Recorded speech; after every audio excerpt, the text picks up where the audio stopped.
Pledge allegiance to the flag of the United States of America and to the republic which stands one nation under God, indivisible, with liberty and justice for all.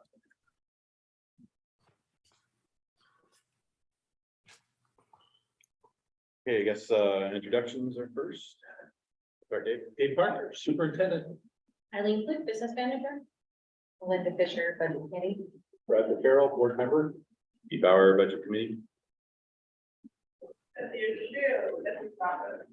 John O'Neill, Assistant Superintendent. And on the phone. Nicholas Hafez, Board Member. Valerie Ingram, Board Member. Mark Everett, Board Member. Okay. Let's see, approval of the agenda. Move that we approve tonight's agenda.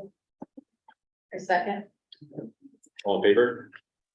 Aye. Yes. And like we have meeting minutes from last meeting.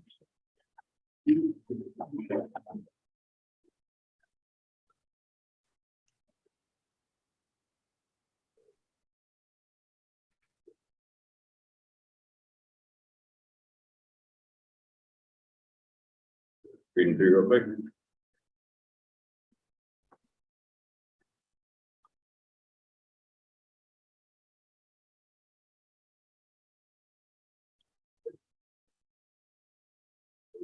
Reading the minutes. I move that we approve tonight's minutes from May 11th, 2023. A second. All in favor? Aye. Aye. Yes. Okay, and so looks like it's over to you, Eileen, for response to a couple Couple questions. questions. So tonight.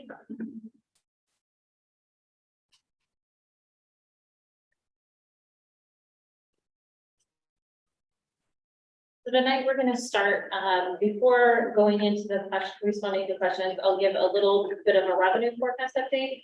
The new revenue forecast was published yesterday for the state, and so we'll start going to that briefly. And ultimately, it's good news with a little hesitation that we still have a risk for a recession. Coming out of inflationary booms like what we've had after the pandemic, historically, they have ended with a recession or a dip. And so there's still a risk of that, and that's what the dotted line shows. But the budget outlook from what the state has published is more of a soft landing with a gradual increase over time. So good news on that end. Looking at the state's personal income tax and corporate excise tax compared to the May forecast, March forecast that came out. The March forecast is the light blue line underneath the dark blue line, and then this current forecast is the darker line. So you can see on both of those, they have increased revenue for the second part, or as of the May forecast as compared to the March forecast. Both of those are good indicators going into the legislative session and finalizing the budget. When we're looking at the state's ending fund balance, the state has reserves. The state has more reserves than what they've ever had. Right now, it's projected to be almost 30% of their general fund. 708 million in education stability fund, 1.3 billion in the rainy day fund, and then a $7 billion ending fund balance. So there are funds available with that, and with the revenue forecast going up. The one thing that we won't know is how this will impact our state school fund allocation yet. This is still going to get through the legislative process, and it might end up not being, we might not know until late June, July, August, what our state school fund is. So the budget that we have at 9.9 is the best that we know at this time.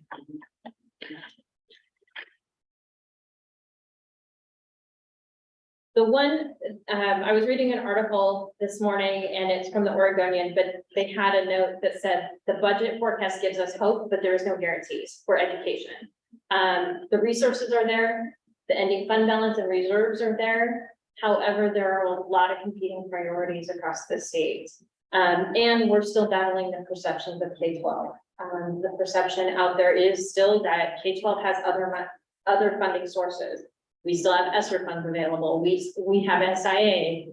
We're in declining enrollment from the pandemic. So we're still trying to battle those perceptions in combination with all of the other priorities across the state. So that the forecast gives us hope, but we still don't know yet what that impact is going to be for us. Is there, and if any additional funds come, our goal would be that they go to the general fund, and that funds that come to education aren't like pushed onto focused additions, because that just means more priorities, more things that we have to do that doesn't support the whole. Right. So advocating for state school fund is still very essential at this time, because we know the funds are available. It's just where now the state is going.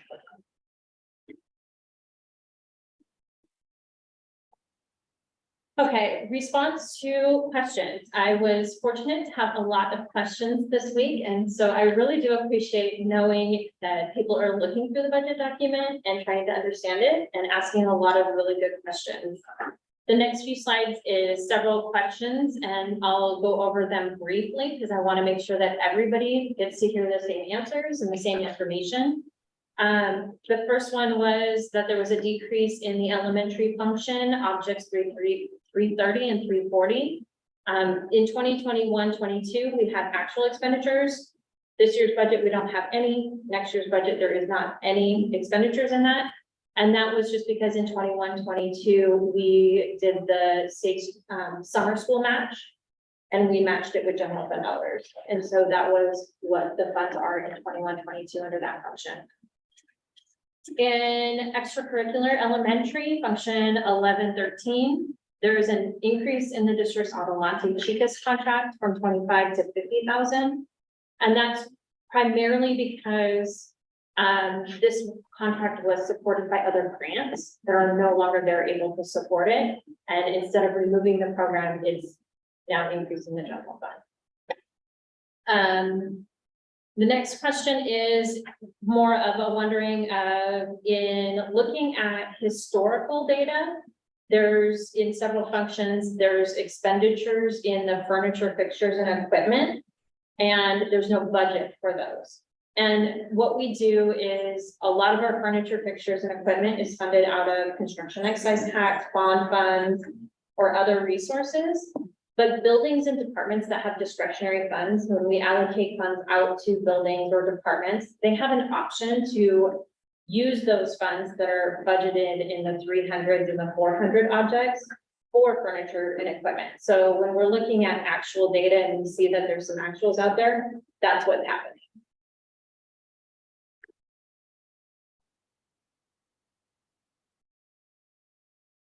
Resource rooms, 1250, object 370. There's $180,000 in that line on page 59. And what that 180,000 is historically our Oak Grove students that are Forest Grove School District students.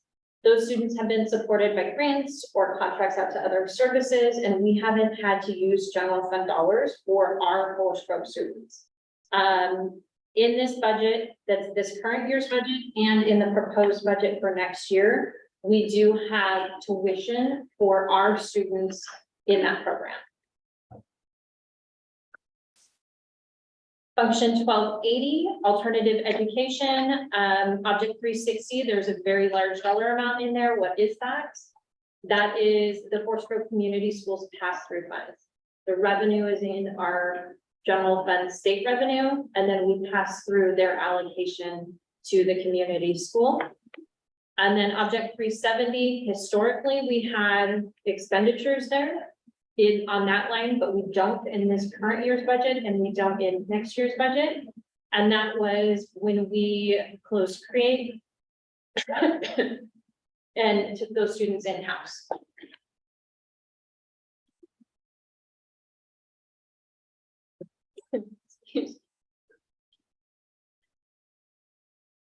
Function 2210, improvement of instructional services, object 340.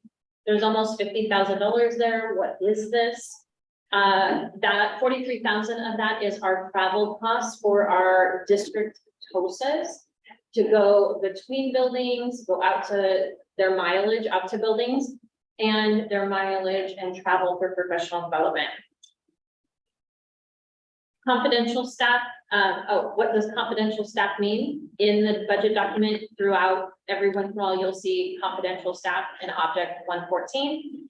And those are really staff members that don't qualify under our license contract or our classified contract. And they could, so there's two components in that. There's supervisories. We have some staff that supervise confidentials or classified staff, but are not administrators. And so those are there. And then we also have confidential that's on that line. That is staff that help us on the bargaining or in executive session. So they're more confidential. They don't sit in classified or the licensed union groups because they help support us in those ways. Function 2520, physical services, object 630. In 21-22, we had a write-off of $42,000. And what that was is when the pandemic hit and we realized the impact of that through our community and our students and our families, and we were out for a while. What we did is we wrote off the meal debt. So families that had large meal debt at that time, we wrote it off so that when everybody came back from the pandemic, everybody can start fresh. So it was a fresh start for everybody returning from the pandemic.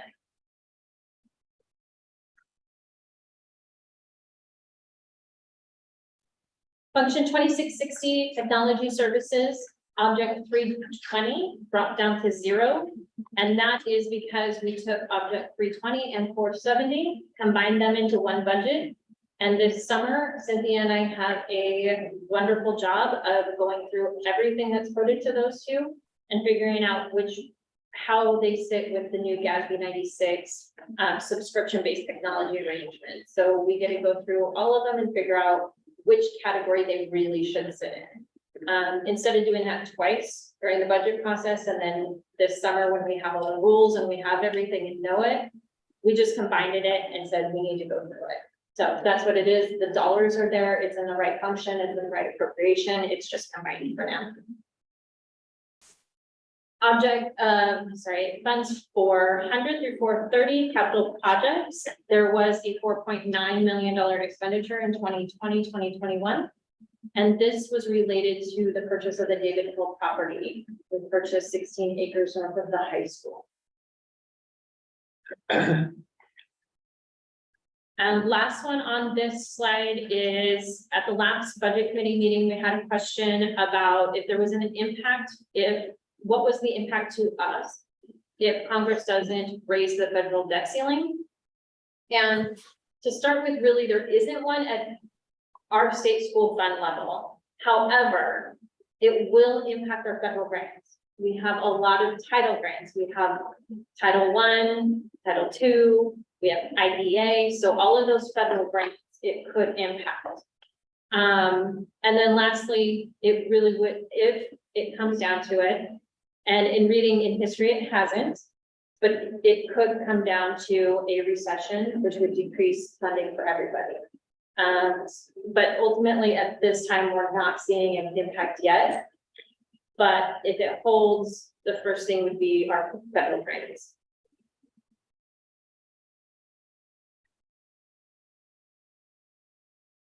And then the last question I have here, I have a lot of information here. I thought it was a great question. With the drop of our attendance and it being such a huge priority in both the superintendent's message and in our strategic planning, where does this show as investments or priorities in our budget? And we're doing several things for that next year and this year too. And not all of them need new funds for it. It's just repurposing our current FTE and reprioritizing our focus.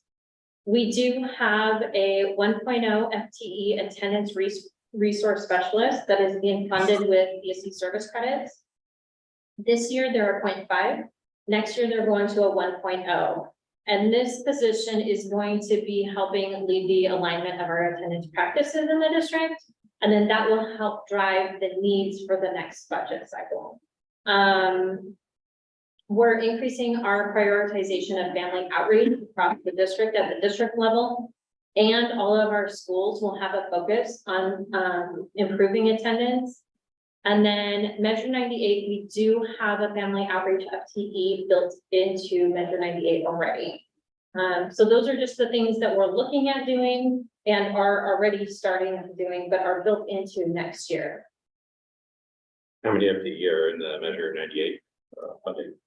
For the family outreach, there's Yeah. one. They realigned their student supervisors are also, so the student supervisors have the assignment to be in the school, be supervising, but they've also realigned them to work on the attendance team. And so like the high school's done over like 450 student empathy interviews, kids who are not attending school, when they come back to school, they sit down with them, and they start asking them questions about, hey, what's going on with you? What's that? And so that's all happening through the deans, through the student supervisors, and through counseling. One of the issues that we have that the 1.0 attendance resource specialist is we don't have aligned practice K6. And so this resource, the ESD person is really about working with Cassie and some other folks to kind of align our attendance practices early on. Because we still have some work to do just to make sure that and there was a law that changed about 2 years ago. It used to be that there was a process you went through and it ended with the sheriff giving the ticket to a parent who, well, that's illegal now. And so now we're all kind of shifting to try and figure out, so what is our new process and how do we, and I don't think the ticket was terribly effective in actually creating better attendance. It's really the relationship and the set of meetings that we have with parents as they're struggling. But still, that was a process. There was a set of meetings and we're still that's kind of what we have to kind of nail down this next year. Next up, I have a couple of known budget changes or things that I wanted to make sure you're aware of. Is there any questions at this point before I go into them?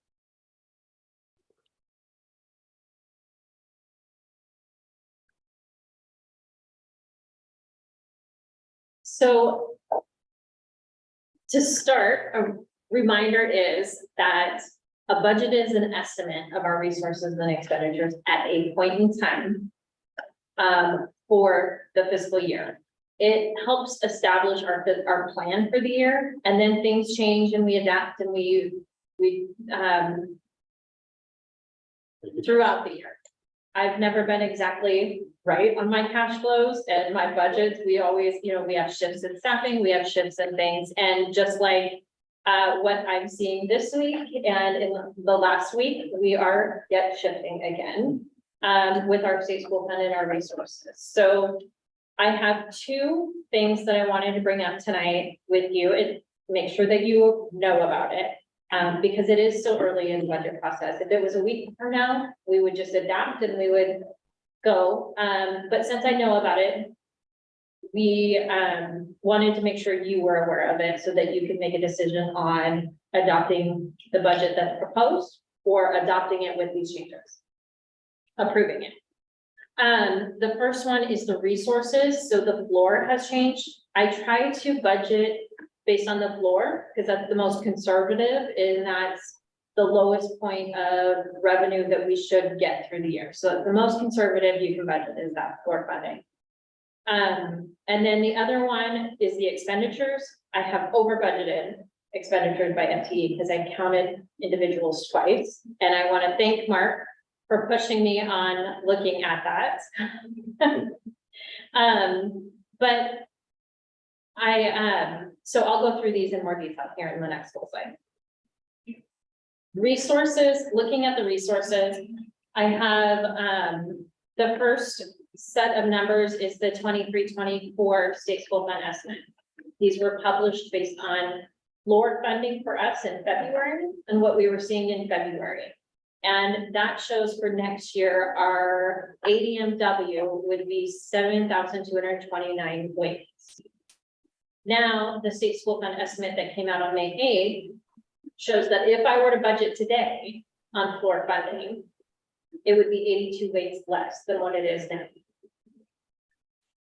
So is that because they were predicting a larger school fund prior to that? No, there's a lot of factors that go into the state school fund, so the total dollar amount has stayed the same, but the weights and the shift in weights has changed. So this, I'm looking at it, I was budgeting floor at 10% ESL, and now our ESL is at 9.6% of our population. And IEP, additional IEPs, so we get capped at 11% with the state. So that's known, that's, we're pretty close with that all the time. But then the state has an additional weight that they give as allocation for additional IEPs. And typically that is over 100 IEPs. This new one that just came out now shows only 73 weights for that. So that's a shift of 35 weights. And so when we add up these like shifts and move, they do add up. If you want to go one more slide. I did want to show you, this is the roller coaster that we go through every year. So when I get state school fund estimates all the time, so the 800,000 is okay. I mean, we shift quite a bit. But if we look at this, all of these are estimates that we got update from the state school fund, and they're constantly updating state revenue, they're constantly updating and compiling the statewide stuff, they're updating our stuff all the time. And so, like, we have our February 22nd update for next year's budget, and we probably won't get another one until the legislature closes for that. But we've had 7 updates on the current year since we met this time last year, and we've had 4 updates on last year's since we met this time last year. So, and then you can see the swings. Every time I get an update, it's like, oh, minus 300, oh, minus another 100, oh, let's add 1 million. So it looks like, when I showed the last slide, it looks like, oh my goodness, there's an $800,000 swing. We adapt every single time we get an update from the state school fund. So it's not something new. It's not a surprise. We know that we're budgeting on an estimate, and we're making assumptions on what the state as a whole is going to be doing in comparison to what we do as a whole. So, yeah. It's a moving target. It's a moving Yeah. target. But that's why we have our ending fund balance. That's why we have our reserves. That's why we budget conservatively. So we can have the capacity to adapt with this. Yeah, I saw that article in the Oregonian today that they referenced that Hillsborough was going forward with 10.3. Like, I was like, well, I mean, good luck with that. Hope it works out. There's hope. I mean, you But know, I like to be optimistic, but you know. It's hard to tell. Is it gonna be 9.9? Is it gonna be 10.0, 10.1? Right. Like, you have to start from somewhere. Right. Yeah. Okay.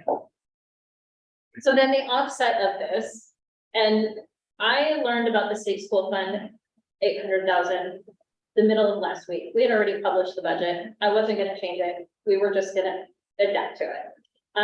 But since I now know about this FTE change, I would like to put them together and they offset very closely. And I want to explain the FTE side. At the left-hand side on the bottom has enrollment and class size. This is what I budgeted the Forest Grove High School class size to be. Projected enrollment without calc was 1,789 students.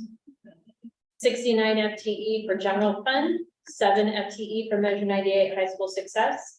Those two combined give us an average class size weighted at 31:1.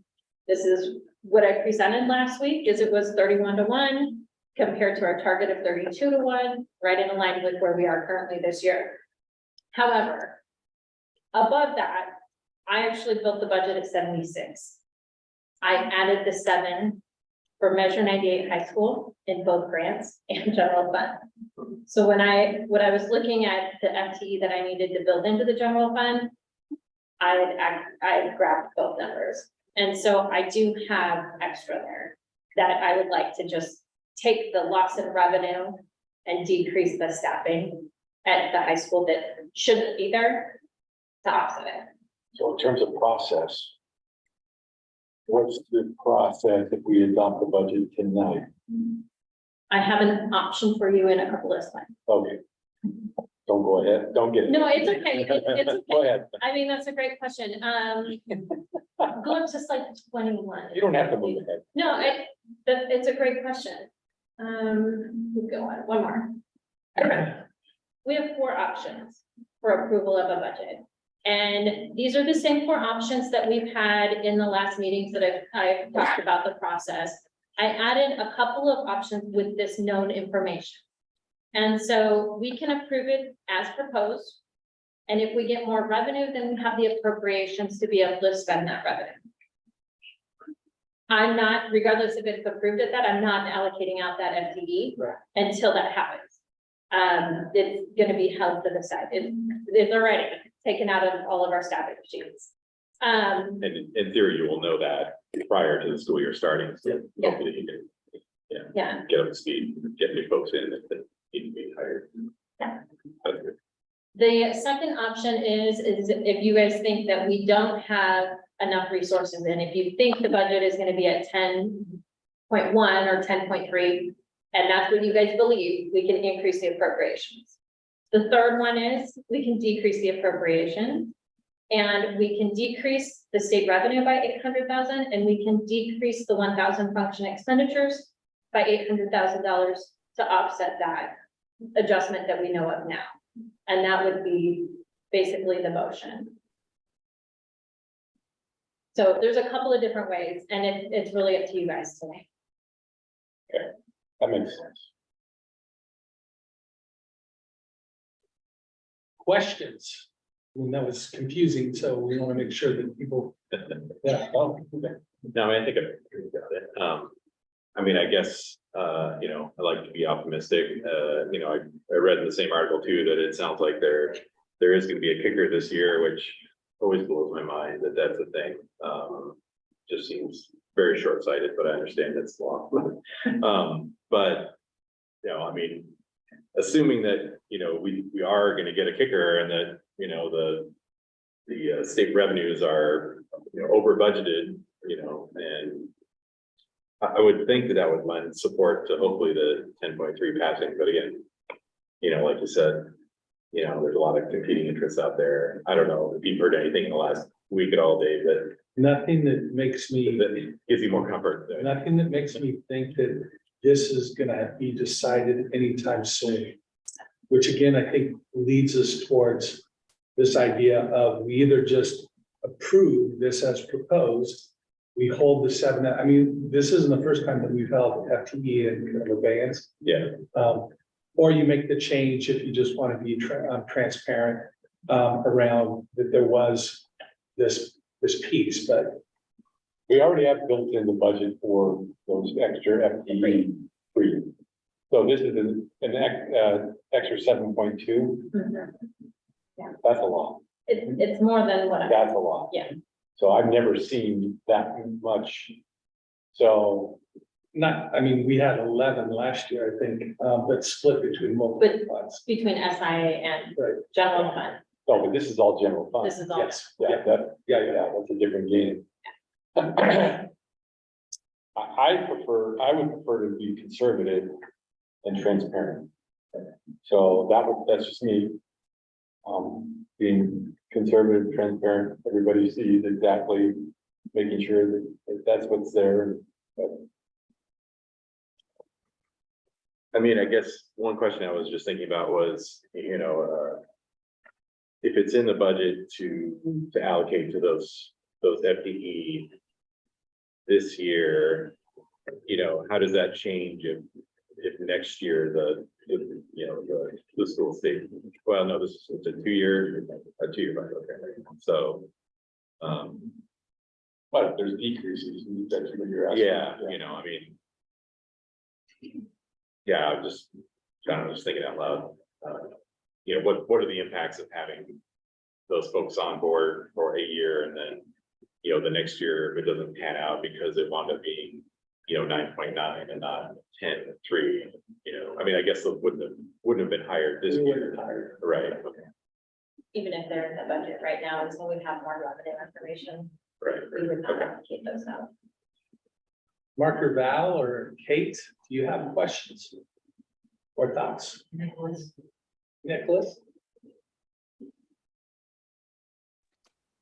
Well, I have a You- question. Go ahead. On one, approve the budget as proposed with the following adjustments. So if we do that, we have to do both. Decreasing the general fund state revenue by 800,000 is because that's the latest number, right, Eileen? That's what you were just talking about? Right, that is what gets us to be budgeting on floor, Yeah, okay, the most conservative approach. right, okay. So we Okay. do both ways. We do the 800,000 and we do the 7.2 FTE, or one or the other. You would have to do both, because if you reduce revenue, you have to reduce expenditures. Even though we're reducing the revenue of 800,000. I thought the 800,000 would be the same as equal as 7.2 FTE. It is, they're really close to the same. The Okay. 800,000 would get us there. Okay, Rounded. I see. The motion would actually be the dollars. Would be the 7.2. So if we approve the proposed budget and then the amendment would be to decrease the general fund and structural appropriation by 800,000. So basically the 800,000 would be equivalent to 7.3. That's all. So but that would be transparent. It was in the budget, no longer in the budget, in the proposed budget. So, and then it would be what it is. Yep. That makes sense, Mark? Yeah, Yep, I got it. And, you know, I guess assuming that the 10.3 does come through, I mean, obviously those would be probably first in line, I would think, Well, maybe, I don't know. we would go to our priority list of what we need, and we would align that with our strategic plan to be able to figure out what steps to do for investments moving forward, because this 7.2 really shouldn't be there to begin with. Yeah, okay. Yeah. Yeah. Okay. So, okay.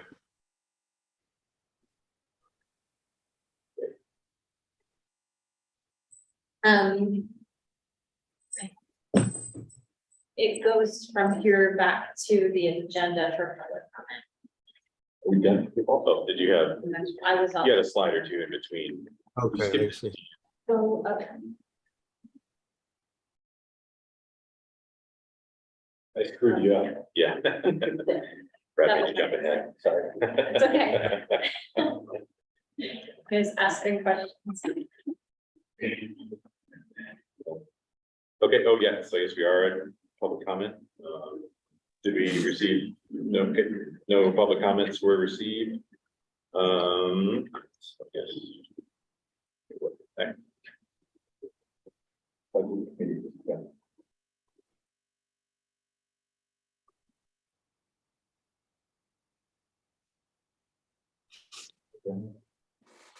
Cool, so I guess now we have a budget committee discussion and deliberation. Yeah, maybe I'd bring it up and vote on it for a second, or, Are you guys ready for that? yeah, I think so. Mark, Val? Yeah, Well, it's Kate. Is it Kate on, or? Kate, are you on? Hello, Kate. Let her be on.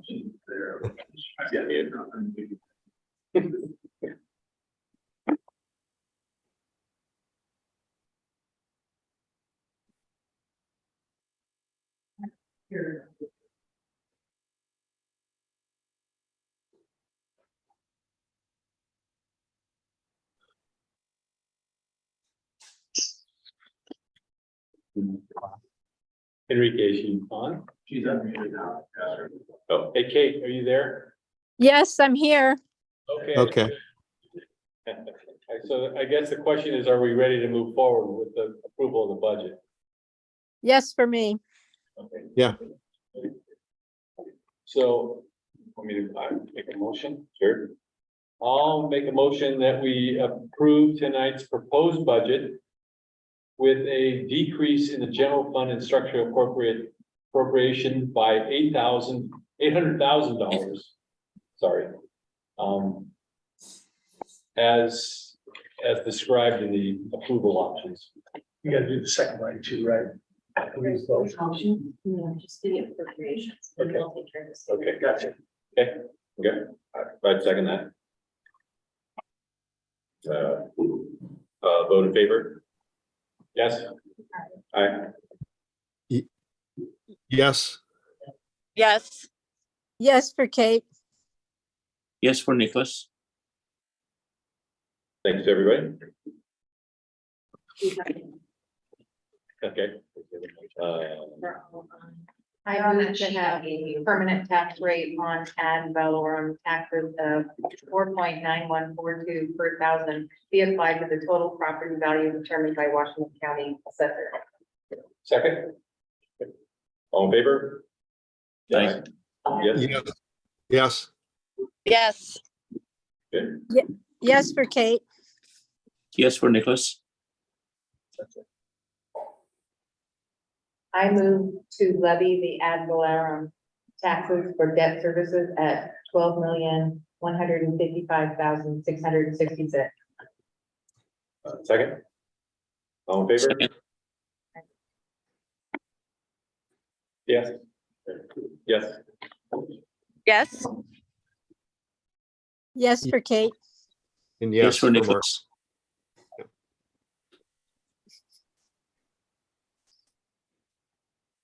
all right, so. You can describe the next one. So no next meeting, since we've approved the budget, and so I guess. Any final questions? I guess we adjourn. Yep. All right. Thanks, everybody. Thank you. thank you, guys. Thanks, guys. Thank you. Have a good Good. night. Good night. Bye-bye. Bye-bye. Bye. Enjoy the weekend. Yeah, you do. Okay, good, yeah.